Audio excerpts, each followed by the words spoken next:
All right, welcome to another episode of the Blue Peace Crew podcast. Today's episode, we're going to be talking about, the diagnosis process. Yes. Once you feel that your child may be autistic, you've seen some of the signs, you've done some research and things like that.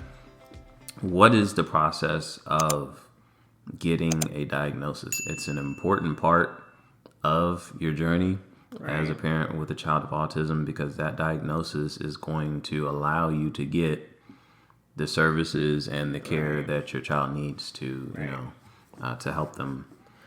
So basically, majority of the time you just can't walk in there and just say, give me this diagnosis. It doesn't work that way. Majority of the time you do have to get a referral to the behavioral pediatrician. There are some psychologists, though, that do it. There are some centers that do diagnosis, too. So you just kind of got to check and see what's offered in your area. But majority of the time, we have to get referrals with most insurance. And we did as well. And then you're on a wait list. Really, the normal status quo is a wait list is, 18 months to a year around the country. Yeah, that's one of the most difficult parts of it. Yeah. That's one of the hardest parts, literally, is actually getting an appointment to get that diagnosis. And you're just waiting, and it is hard. You're waiting, then you're watching your child, and there's nothing you can do. And it's a problem because those first 3 years are very formative years. So very crucial. They're crucial in their development and, getting in there and getting those therapies and, what they'll end up being able to accomplish in their therapies. Mm-hmm. So some places are better. They don't have a wait that's as long, right. But majority of places do have the wait. I feel like there's not even a lot of behavioral peds. I don't know. It's just such a rise with children now on the spectrum. I don't know. It's just a lot going on, but it's not a joke. It's very serious. It's a very serious thing, and especially in our community. Sometimes, sometimes we don't have access, or we don't get to the right people. You may feel like we don't ask the right questions, or you don't have the right people backing you. And sometimes you can be dismissed as, oh, it's really nothing, or they're just late, or maybe they just have ADHD, because a lot of the signs do overlap with other things too. Yeah. So you might not get the correct, what am I trying to say? You might not get the correct information up front, but sometimes you got to be your own advocate, and you got to go back again and get another opinion and ask again, and sometimes say, I want to see someone else just to make sure. You just have to. That's very important because, we said in the previous episode, I know we had them. Who was it that came and evaluated them? That was early intervention. Early intervention. Mm-hmm. Every state has early intervention. Some are better than others, but. So they come out and evaluate, our kids and the twins, and. They're saying that there's nothing necessarily wrong with them. They could use maybe a little speech therapy or something like that. And I'm like, you have to be out of your mind. And it's not, that I want, obviously, no parent wants their child to be autistic. But you knew it was something more than that. But as a parent, you know that there's something going on with your child.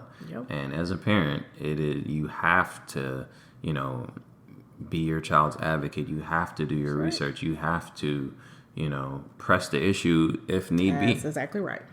Don't let anyone back you down, back you back in a corner. Yeah. You have to speak up. You have to get seen. Whoever you got to see.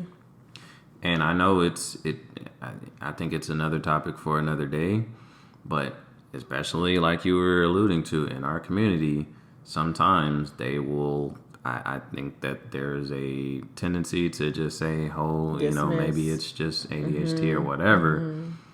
And we have to advocate for, especially in our culture, we have to advocate for our kids. Absolutely. Because they'll get pushed into, they'll get pushed right into the school system, and they'll keep them in the separate classes, and That's right. And then there you go. That's the start of what am I trying to say? The lack of the education. Right.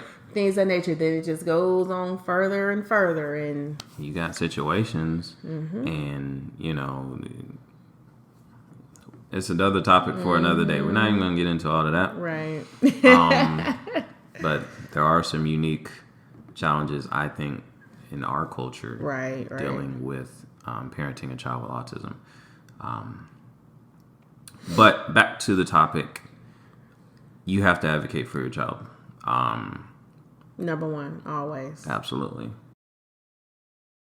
All right, what are you talking about next? So after hopefully you get that referral, and you will get that referral, then you go to the doctor. So it would be like a behavioral pediatrician, which is who we saw. There's also some psychiatrists or psychologists who do it as well. Some centers, who do that as well. So someone with those credentials, that's who you'll see, and you'll go into their office and be diagnosed. So Go ahead. Let me take it a step back really quick. So I'm a parent. I see my child having, some tendencies that I'm concerned about. I've done a little research. I feel like it looks like there could be a chance that they are autistic. Who do I talk to? Your pediatrician. Your pediatrician. You get the referral. Okay. So that's when you take your child for their checkups, you talk to your pediatrician, and they will write a referral for me. That's who sends the referral. They'll send the referral. Okay. To either a behavioral ped or a psychiatrist, psychologist. Okay. So then we get the appointment, and we're just waiting. Yeah. And then we Let's say you get in. Okay. All right. So then we go to the behavioral ped, and what happens? So for us, we went to the behavioral ped. So for us, ours was a little longer because we had 3 people who she saw. So we were there all day, literally her whole shift from 8 to 5. But first they have a battery test. You'll normally have like a nurse that'll assist, and she'll just have a battery test that she's going through and seeing what the child can do, what they can't do. Remember, like the stacking or identify this, different things like that. And then you have like, it feels like 1,000-word questionnaire that you have to go through. Do they do this? Do they do this? Sometimes, never, always, after often. Woo! Yeah. So you have to do that. And then I guess they take both of those, compare, then that's how they formulate the diagnosis or whatever. So it's from like those questionnaires, their observations, and then they put it together, and then that's how they come up with their diagnosis of your child. Okay. Do you remember some of that? I don't really remember that, but do you remember some of the things that they were like testing them for? Yeah, she would have like a book, like, can they identify this or touch this? She would have them like, do this, like stack these blocks, do this. Of course, we were asked a million questions. I know you remember the questionnaires you had to fill out. I remember those. Like, do they do this? Do they do this? She asked us about different sounds they're making. She asked about those behaviors, all those behaviors. So it was, all of that with each child. Okay. Yeah, that was a long day. Because we, like you said, we had 3 of them. So that is a long questionnaire. Like that's like the SAT. It's like bubbles that you got the bubble test that you used to take. Like, man. And we had to do all 3 of them joints. So yeah. While trying to wrangle 3 baby. Yeah. So you can only imagine. And a baby on top of that. Yep. Right. How much fun of a day that was. But so yeah, that's pretty much the process. So it's daunting. It's overwhelming. It kind of I think it depends on where you are, because we were already kind of like, please, True. We know what's going on. Please, True. like just evaluate it and just let us know. Give us a peace of mind. Some people, might be in denial still, so it might be like, nothing's wrong with my child. Like, I don't know. Like, you just really don't know, and it may not be nothing wrong with them. They might be right. Yeah. But then again, it may be something. You have to be ready. You got to accept it. And I'm not saying you're going to have to accept it that moment. It is going to take time, but yeah. Because with us, I think she was kind of surprised at like how we were taking it, because she was even trying to, with her delivery, trying to, trying to approach us a certain way. But I don't think a lot of, because I know when I got back in the military, my NCO when I came in actually had a child with autism. Sergeant Mills, if you're listening, he was really a big help, for me, just to have somebody else who's, kind of dealing with the same thing. Because as a dad, I mean, you don't really know how to handle that, and sometimes we don't always have the emotional response and attach. Boys, it's my boy. Multiple, you know what I mean? That's a little me and everything like that. But to have another male who was going through the same thing was great. But I remember him telling me, he was like, "Hey, it's gonna be, the longest day of your life, the toughest day of your life, and everything like that." Yeah. And I was like, yes and no, because I think, with it. you know what I mean? Like, before we got the diagnosis, like, we had been dealing with it for a long time, and we had 3 of them, and there was no denying that there was something not right.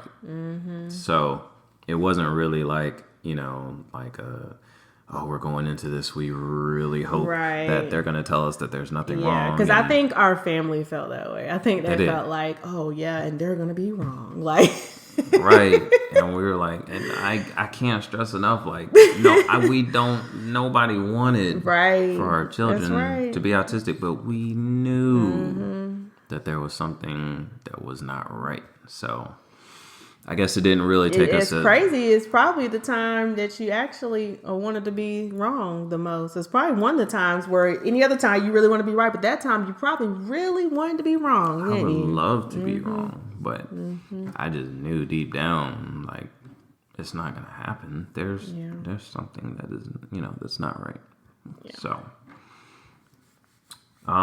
anything else? So they gave us the diagnosis that day. She did. Yeah. But like, I don't know if that's not always, because we just had to do updated reevaluation that our insurance requires, and they actually.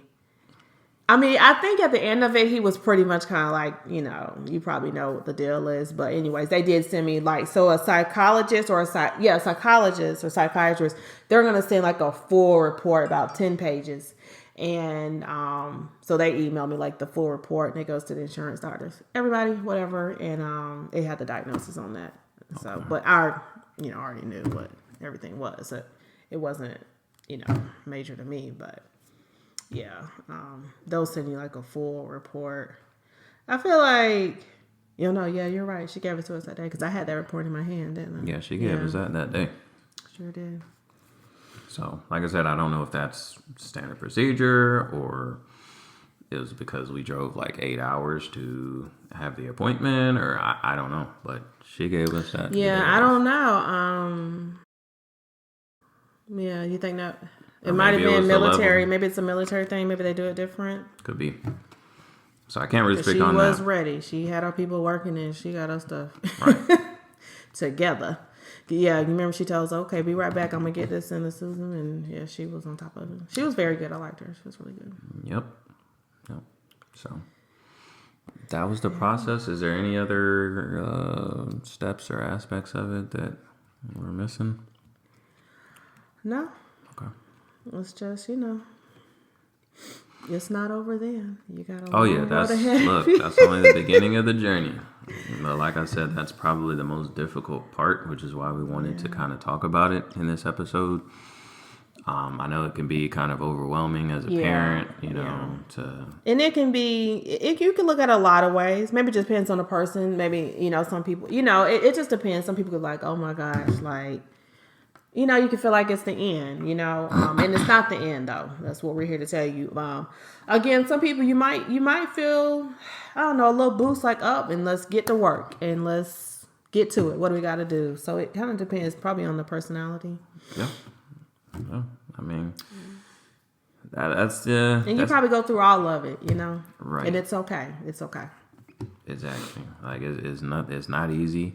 I mean, it's a difficult time, seeing those signs, seeing that, something may be wrong with your child and, really getting yourself to take the steps to, get them the help that they may or may not need. It's a difficult step. And it's a lot. It's a lot as a parent. You're just starting off as a parent. Am I a good parent or not? You know, am I doing everything that, you know, needs to be done?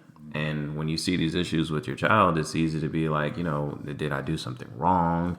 Was there something I was supposed to do during the pregnancy? Was there something I was supposed to do? You know, is it because I'm not around enough as a father? Like, there's all kinds of thoughts that can come in your head. That's true.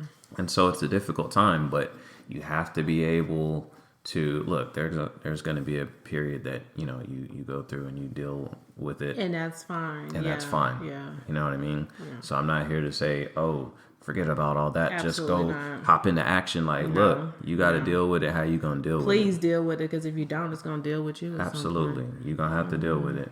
But whatever that looks like for you, and however long that takes, Right. That's true. that's fine. But at some point, you do have to, you know, take the necessary steps to, you know, do what's best for your child. That's true. Don't stay in denial. Don't stay in, you know what I mean? Don't stay there. Yeah. Because your child needs you. That's true. Right? So your child needs you. You know, they're completely dependent on you to take those steps and to fight through whatever it is that you're feeling and get them the help that they need. So that is very important. That goes back to where we're talking about being their advocate, because they can't speak for themselves. They need you there to do that for them. So that's important. So that's about it for this video. Feel free to hop in the comments and let us know about your experience as far as getting a diagnosis, how long you had to wait, or let us know whatever your situation is. If you're not sure and, you know, you just need to talk through some things, hop in the comments, or you can hit us up at askthebluepeacecrew.com at gmail.com.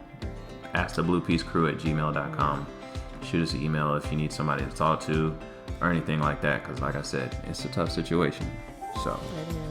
And don't ever, it's never, how can I say this? It's never too early and it's never too late to look into it. Absolutely. So. Absolutely. All right. But anyway, as I always say, if you like our comment, if it's helpful for you, please consider subscribing to the Blue Peace Crew YouTube channel. Hit the like button, comment, interact with us, engage with us, and we'll keep these videos coming. Other than that, this has been the Blue Peace Crew podcast. We will see you guys next time.